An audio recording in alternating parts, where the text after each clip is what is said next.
Hitech సిటీలోని tea హబ్లో Hyderabad సాహితీ పండుగ ప్రారంభమైంది. నేటి నుంచి 26 వరకు ఈ కార్యక్రమం జరుగుతుంది. విద్యార్థులకు సైన్స్ అండ్ టెక్నాలజీ, వైద్యం, సాహిత్యం, వాతావరణం వంటి వివిధ అంశాల్లో అవగాహన కల్పిస్తున్నారు.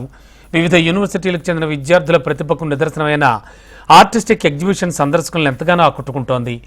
లిటరీ ఫెస్టివల్లో ఏర్పాటు చేసిన ఆర్ట్ ఎగ్జిబిషన్పై మరింత సమాచారం మా ప్రతినిధి రజిత అందిస్తారు. హైదరాబాద్ హైటెక్ సిటీలో tea hub and Satva knowledge బిల్డింగ్లో హైదరాబాద్ సాహితీ పండుగ కన్నుల పండుగ జరుగుతుంది. ఈరోజు ప్రారంభమైన ఈ సాహితీ పండుగ 26వ తేదీ వరకు. అయితే ఈ సాహితీ పండుగలో వివిధ రకాల అంశాలపై విద్యార్థులకు అవగాహన కల్పించే విధంగా గత 15 సంవత్సరాలుగా కూడా ఎంతో ఘనంగా అయితే ఈ కార్యక్రమాన్ని నిర్వహిస్తున్నారు. ఈసారి జరుగుతున్నది 15వ ఎడిషన్. వాతావరణం, వృక్షశాస్త్రం, వైద్యం, సాహిత్యం ఇలా వివిధ అంశాలపై విద్యార్థులకు అవగాహన కల్పించే విధంగా ఈ సాహితీ పండుగ కార్యక్రమంలో ఎన్నో కార్యక్రమాలను అయితే నిర్వహిస్తారు. అయితే ప్రస్తుతం నేను ఇక్కడ జరుగుతున్నటువంటి ఒక ఆర్ట్ గ్యాలరీలో ఆర్ట్ ఎగ్జిబిషన్లో అయితే ఉన్నాను. ఇక్కడ విజువల్స్లో చూసుకోవచ్చు వివిధ రకాల ఆర్టిస్ట్ తయారు చేసినటువంటి ఆర్టిస్టిక్ వర్క్స్ అయితే ఈ ఎగ్జిబిషన్లో ప్రదర్శనకు ఉంచారు. 3 యూనివర్సిటీలకు సంబంధించినటువంటి విద్యార్థులు ఈ ఆర్టిస్టిక్ వర్క్ని చేశారు. తెలుగు యూనివర్సిటీ, జేఎన్ఎఫ్యు, దీంతో పాటు హెచ్సియు విద్యార్థులు చేసినటువంటి ఈ ఆర్టిస్టిక్ వర్క్స్ని అయితే ప్రస్తుతము మనం చూస్తూ ఉన్నాము. ఇక్కడ విజువల్స్లో చూసుకుంటే ఇది వచ్చేసి తెలంగాణలోని వ్యవసాయానికి సంబంధించిన వ్యవసాయ ఉత్పత్తులు, వ్యవసాయానికి వాడేటువంటి పరికరాలు. అంటే ఇప్పుడున్న ఆధునిక యుగంలో అన్ని యాంత్రిక వస్తువులు వ్యవసాయానికి వాడుతున్నారు.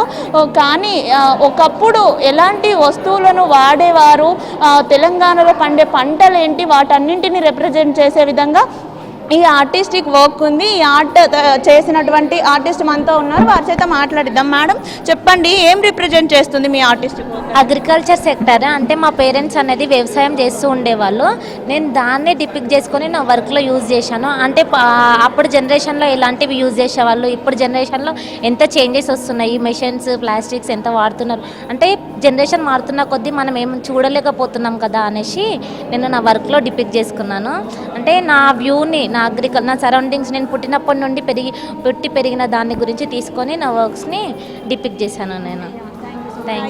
బంజారా కల్చర్కి సంబంధించి బంజారుల యొక్క డ్రెస్సింగ్ని రిప్రజెంట్ చేసే ఆర్ట్లు కావచ్చు, ఇలా వివిధ ఆర్ట్లు కూడా మనకి ఇక్కడ రిప్రజెంట్ అవుతున్నాయి. ఇక్కడ మనతో పాటు మరొక ఆర్టిస్ట్ ఉన్నారు. మహిళల్లో అంటే పీరియడ్స్ అనేవి మహిళల సృష్టికి మూలం.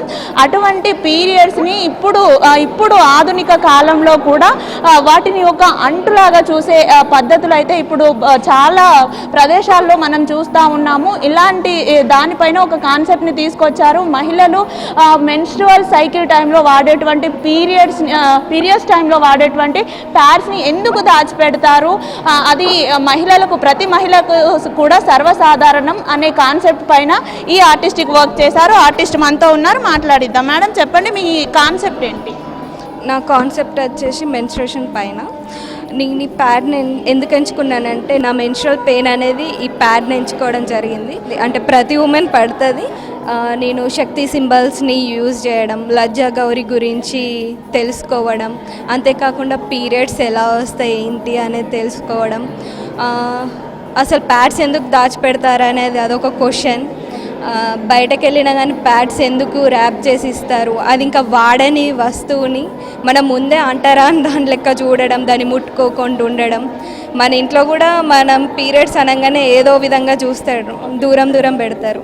అలా కాకుండా ఫస్ట్ మనల్ని సెలబ్రేట్ చేసినప్పుడే ఫస్ట్ మెచ్యూర్డ్ అయినప్పుడు ఎట్లా చూసారో అట్లనే ప్రతి మెచ్యూర్డ్ పీరియడ్స్ అప్పుడు మనల్ని అట్లనే చూస్తే కొంచెం ఉమెన్కి ఒక చిన్న హ్యాపీనెస్, కొంచెం స్ట్రెస్ అనేది తగ్గిపోయి అందరితో బాగుంటారు. ఒక హ్యాపీనెస్ చూడొచ్చు. అంటే సృష్టికి మూలమైనటువంటి ఈ పీరియడ్స్ని ఇప్పటికీ కూడా ఒక అంటరాని విధంగా చూస్తూ ఉన్నారు. మహిళలు పుష్పపతి అయినప్పుడు ఫస్ట్ ఫంక్షన్ ఎంతో గ్రాండ్గా నిర్వహిస్తారు. కానీ నెల వారు పీరియడ్స్లో ఉన్నప్పుడు మాత్రం వారిని ఒక అంటరాని వారుగా చూస్తారు. ఈ కాన్సెప్ట్ ఎందుకు అనే విధంగా దానిపైన అవగాహన కల్పించే విధంగా కూడా ఈ ఆర్టిస్టిక్ వర్క్ చేశానని అయితే మనకు ఆర్టిస్ట్ చెప్తున్నారు. ఇక్కడ ప్రకృతికి సంబంధించిన మరొక వర్క్ అయితే చేశారు. ప్రకృతి నుండి మ్యూజిక్ని ఎలా ఎంజాయ్ చేయాలి అనే కాన్సెప్ట్తో అయితే ఈ ఆర్టిస్టిక్ వర్క్ తయారు చేశారు. మనతో పాటు ఈ తయారు చేసినటువంటి ఆర్టిస్ట్ ఉన్నారు, మాట్లాడిద్దాం. మేడం చెప్పండి, మీ కాన్సెప్ట్ ఏంటి? నేను నేచర్లో ఉన్న మ్యూజిక్ని డిపిక్ట్ చేయడానికి ట్రై చేస్తున్నాను అండి. ఇది వీడియో మ్యాపింగ్. ఇందులో డ్రాయింగ్ అయిన తర్వాత సాఫ్ట్వేర్లో ఈ ఆడియోకి సింకర్స్ అయ్యేలాగా యానిమేషన్స్ చేసి ప్రొజెక్షన్ మ్యాపింగ్ చేశాను నేను.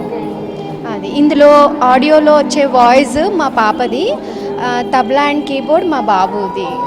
సో అది అన్నమాట, నేను నేచర్లో ఉన్న మ్యూజిక్ని డిపిక్ట్ చేయడానికి ట్రై చేస్తున్నాను.